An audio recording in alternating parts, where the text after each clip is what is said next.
네, 어제 세월호가 무트로 나왔습니다. 육상으로 옮겨진 세월호를 받침대 위에 올려놓는 거치 작업이 방금 7시부터 시작됐는데요. 오늘 인양 작업 모두 종료된다라고 합니다. 그렇군요. 드디어 나오는군요.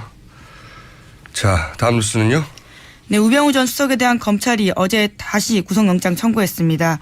검찰 특수본이 우병우 전 수석에 대해서 영장 청구한 건 처음이지만요. 사실상 재청구 성격입니다.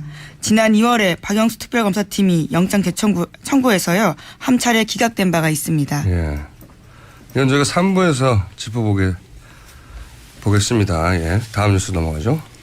네, 김기춘 전 실장이 측근들에게 최순실을 내가 모를 리 있겠느냐라고 털어놨다라고 채널A가 보도했습니다.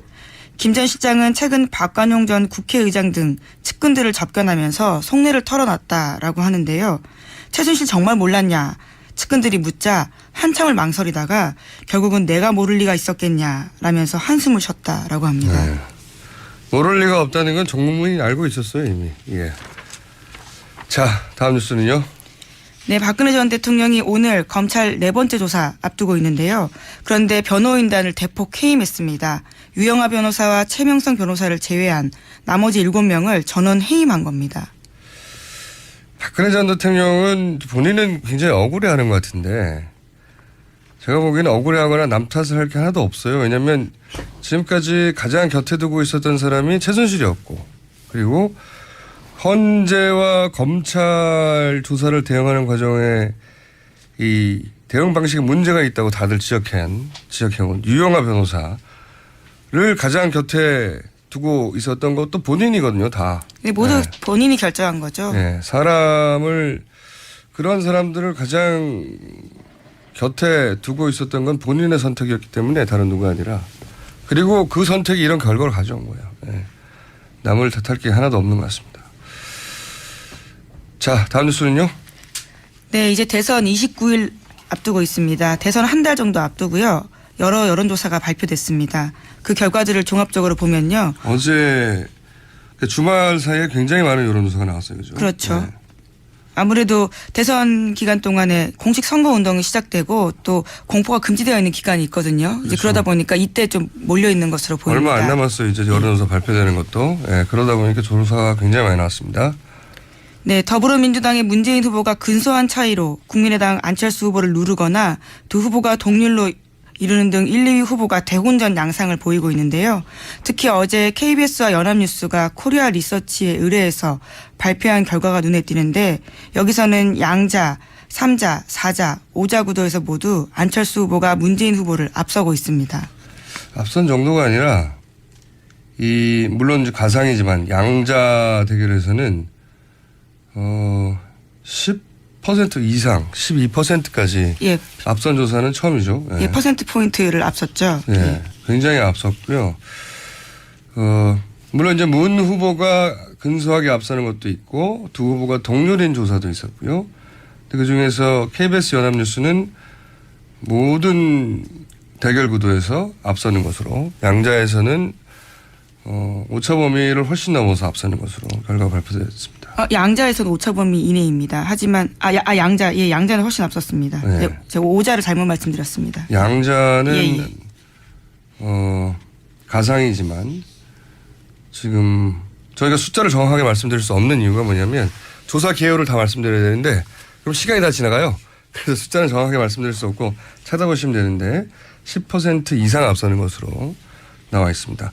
저희가 오늘은 리얼미터를 통해 잠시 후에 또 다른 여론조사를 알아볼 텐데 근데 제가 이제 약간 일종의 주시인데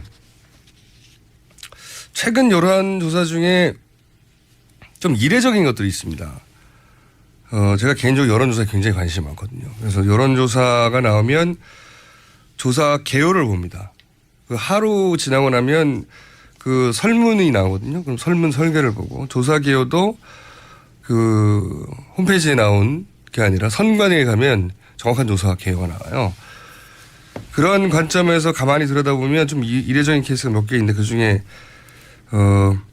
일반적으로 이제 최근의 여론조사 중에 차이가 나는 거는 유무선 비율 때문에 차이가 나는 경우가 있는데 그건 또 그렇게 크게 나진 않아요.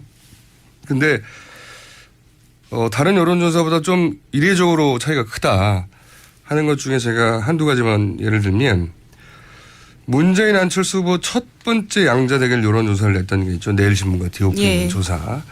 그게 이제 첫 번째 양자 대결이라고 하는 가상 대결 조사를 냈었는데 이때 디오피니언 조사 방식을 보면 유선 조사를 KT 등재 방식이라는 기법으로 표본을 추출했거든요.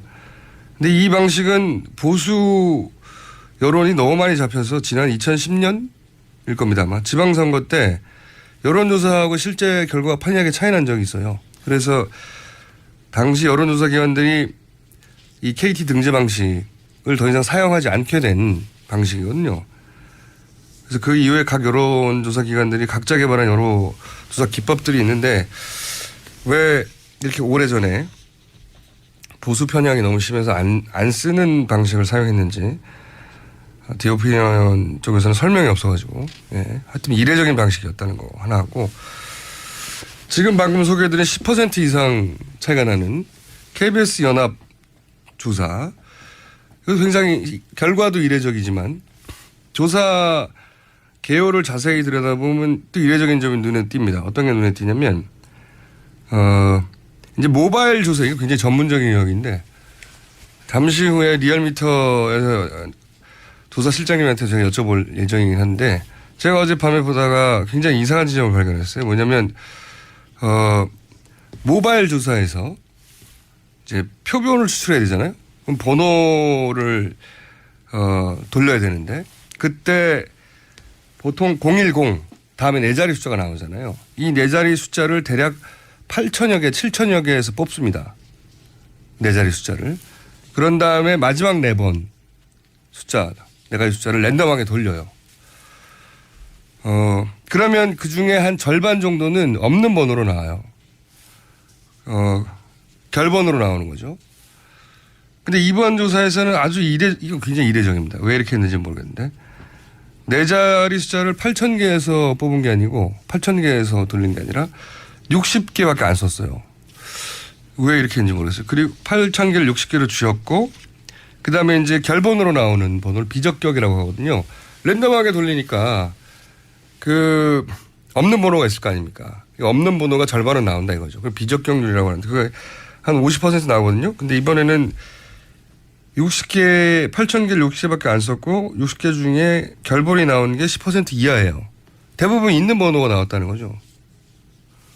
이게 이제 이례적입니다. 왜 이렇게 나왔는지 제가 모르겠는데 이건 제가 이제 이례적이다까지만 알겠어요. 네. 왜 이럴까? 이건 조사실장님하고 나중에 리얼미터 얘기 나눠보기로 하고요. 자, 다음 뉴스는요. 네, 여론조사 관련해서 하나 더 말씀드리면요. 조선일보 칸탑 퍼블릭 조사도 어제 나왔습니다. 여기서 보면 2012년 박근혜 전 후보를 투표한 사람들의 절반 가까이가 이번에는 안철수 후보를 지지한다라고 나왔는데요. 또 당시에 문재인 후보를 투표했다라고 응답한 사람들의 절반 이상은 또 문재인 후보를 지지한다라는 결과가 나옵니다. 이게 최근에 안철수 후보가 받고 있는 지지의 특징이죠. 이게 보수 후보들이 이제 표심이 갈 곳을 몰라 하다가 안철수 후보에게서 대안을 찾아낸 거죠. 예. 반기문에서 이제 쭉 여러 번 얘기 나왔지만 반기문에서 황교안으로 갔다가 그다음에 안희정으로 갔다가 이제는 안철수에서 대안을 찾는 표심이 모이고 있는 거죠.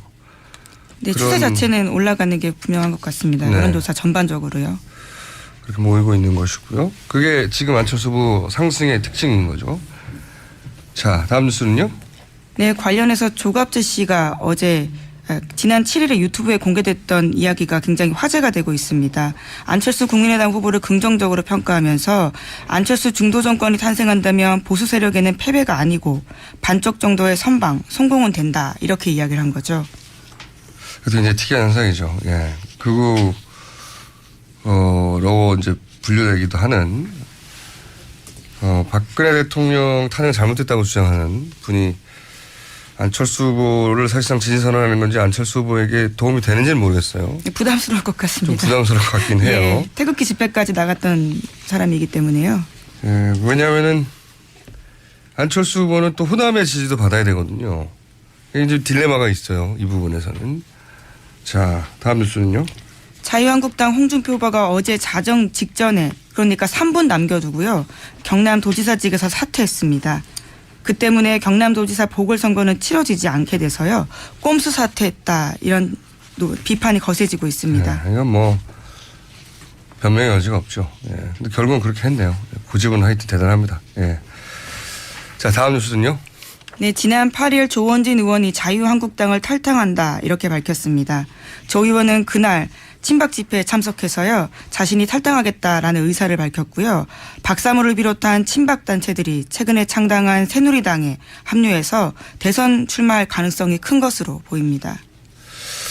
이게 참 특이한 뉴스인데요. 조원진 의원이면 친박 중에 친박 멤버인데 단독으로 결정했을 것 같지는 않거든요. 이게 의미가 이렇게 친박이 빠져나가서 자유한국당에서의 친박 색채를 빼고 바른정당과 합당 가능성을 높여주기 위한 수순인 건지 아니면 혼자의 돌출 행동인 건지 요 다음에 누가 이 새누리당에 합류하느냐에 따라서 그림이 나올 것 같아요. 예, 이거 이 한 사람만 가지고는 읽을 수가 없고 돌발 행동인지 아니면 자유한국당에서 친박 색채 빼기인지. 만약에 친박 색채 빼기로 결정이 된다. 결론이 난다. 몇 사람 더 가서. 그럼 바른정당과 합당 가능성도 있다고 봐야 되겠죠. 예. 자, 오늘은 여기까지 해야 될 것 같습니다. 왜냐하면 저희가 리얼미터 여론조사를 예. 그리고 제가 앞서 언급했던 여론조사는요. KBS가 지난 8일부터 이틀간 코리아 리서치 센터에 의뢰해서 전국 유권자 2,011명을 대상으로 했습니다. 유무선 RDD 방식으로 실시한 여론조사고요. 표본 오차는 95%, 신뢰 수준의 표준 오차 플러스 마이너스 2.2%입니다. 자세한 내용은 중앙선관위 여론조사 심의위에 가서 확인하실 수 있습니다. 숫자를 말 안 해도 개요를 말해야 되는군요. 예. 저희는 숫자를 말 안 하면 개요를 말하지 않아도 되는 줄 알았더니 그러면 숫자를 다 말할 걸 그랬어요. 자, 여기까지 하겠습니다. 지금까지. 예, 시사인 김은지였습니다. 감사합니다. 네, 감사합니다. 앞선 정도가 아니라 물론 이제 가상이지만 양자 대결에서는 10% 이상 12%까지 예. 앞선 조사는 처음이죠. 예, 퍼센트 포인트를 앞섰죠. 예, 굉장히 앞섰고요. 물론 이제 문 후보가 근소하게 앞서는 것도 있고 두 후보가 동률인 조사도 있었고요. 그 중에서 KBS 연합뉴스는 모든 대결 구도에서 앞서는 것으로 양자에서는 오차 범위를 훨씬 넘어서 앞서는 것으로 결과가 발표됐습니다. 양자에서는 오차 범위 이내입니다. 하지만 양자는 훨씬 앞섰습니다. 네. 제가 오자를 잘못 말씀드렸습니다. 양자는 예. 가상이지만 지금 저희가 숫자를 정확하게 말씀드릴 수 없는 이유가 뭐냐면 조사 개요를 다 말씀드려야 되는데 그럼 시간이 다 지나가요. 그래서 숫자는 정확하게 말씀드릴 수 없고 찾아보시면 되는데 10% 이상 앞서는 것으로. 네, 어제 세월호가 무트로 나왔습니다. 육상으로 옮겨진 세월호를 받침대 위에 올려놓는 거치 작업이 방금 7시부터 시작됐는데요. 오늘 인양 작업 모두 종료된다라고 합니다. 그렇군요. 드디어 나오는군요. 자, 다음 뉴스는요. 네, 우병우 전 수석에 대한 검찰이 어제 다시 구속영장 청구했습니다. 검찰 특수본이 우병우 전 수석에 대해서 영장 청구한 건 처음이지만요. 사실상 재청구 성격입니다. 지난 2월에 박영수 특별검사팀이 영장 재청구해서요. 한 차례 기각된 바가 있습니다. 예. 이건 저희가 3부에서 짚어보겠습니다. 예. 다음 뉴스 넘어가죠. 네, 김기춘 전 실장이 측근들에게 최순실을 내가 모를 리 있겠느냐라고 털어놨다라고 채널A가 보도했습니다. 김 전 실장은 최근 박관용 전 국회의장 등 측근들을 접견하면서 속내를 털어놨다라고 하는데요. 최순실 정말 몰랐냐 측근들이 묻자 한참을 망설이 나와 있습니다. 저희가 오늘은 리얼미터를 통해 잠시 후에 또 다른 여론조사를 알아볼 텐데 근데 제가 이제 약간 일종의 주시인데 최근 여론조사 중에 좀 이례적인 것들이 있습니다. 제가 개인적으로 여론조사에 굉장히 관심이 많거든요. 그래서 여론조사가 나오면 조사 개요를 봅니다. 하루 지나고 나면 그 설문이 나오거든요. 그럼 설문 설계를 보고 조사 개요도 그 홈페이지에 나온 게 아니라 선관위에 가면 정확한 조사 개요가 나와요. 그런 관점에서 가만히 들여다보면 좀 이례적인 케이스가 몇 개 있는데 그 중에 일반적으로 이제 최근에 여론조사 중에 차이가 나는 거는 유무선 비율 때문에 차이가 나는 경우가 있는데 그건 또 그렇게 크게 나진 않아요. 근데 다른 여론조사보다 좀 이례적으로 차이가 크다. 다가 결국은 내가 모를 리가 있었겠냐라면서 한숨을 쉬었다라고 합니다. 네. 모를 리가 없다는 건 전 국민이 알고 있었어요 이미. 예. 자, 다음 뉴스는요. 네, 박근혜 전 대통령이 오늘 검찰 네 번째 조사 앞두고 있는데요. 그런데 변호인단을 대폭 해임했습니다. 유영하 변호사와 최명성 변호사를 제외한 나머지 7명을 전원 해임한 겁니다. 박근혜 전 대통령은 본인은 굉장히 억울해하는 것 같은데 제가 보기에는 억울해하거나 남 탓을 할 게 하나도 없어요. 왜냐하면 지금까지 가장 곁에 두고 있었던 사람이 최순실이었고 그리고 헌재와 검찰 조사를 대응하는 과정에 이 대응 방식에 문제가 있다고 다들 지적해온 유영하 변호사를 가장 곁에 두고 있었던 것도 본인이거든요, 다. 네, 모두 네. 본인이 결정한 거죠. 네, 그런 사람들을 가장 곁에 두고 있었던 건 본인의 선택이었기 때문에 다른 누가 아니라 그리고 그 선택이 이런 결과를 가져온 거예요. 네. 남을 탓할 게 하나도 없는 것 같습니다. 자, 다음 뉴스는요? 네, 이제 대선 29일 앞두고 있습니다. 대선 한 달 정도 앞두고요. 여러 여론조사가 발표됐습니다. 그 결과들을 종합적으로 보면요. 어제 주말 사이에 굉장히 많은 여론조사가 나왔어요. 그죠? 그렇죠. 네. 아무래도 대선 기간 동안에 공식 선거 운동이 시작되고 또 공포가 금지되어 있는 기간이 있거든요. 이제 그렇죠. 그러다 보니까 이때 좀 몰려 있는 것으로 보입니다. 얼마 안 남았어요. 이제 여론조사 발표되는 것도. 네, 그러다 보니까 조사가 굉장히 많이 나왔습니다. 네, 더불어민주당의 문재인 후보가 근소한 차이로 국민의당 안철수 후보를 누르거나 두 후보가 동률로 이루는 등 1, 2위 후보가 대혼전 양상을 보이고 있는데요. 특히 어제 KBS와 연합뉴스가 코리아 리서치에 의뢰해서 발표한 결과가 눈에 띄는데 여기서는 양자, 3자, 4자, 5자 구도에서 모두 안철수 후보가 문재인 후보를 앞서고 있습니다.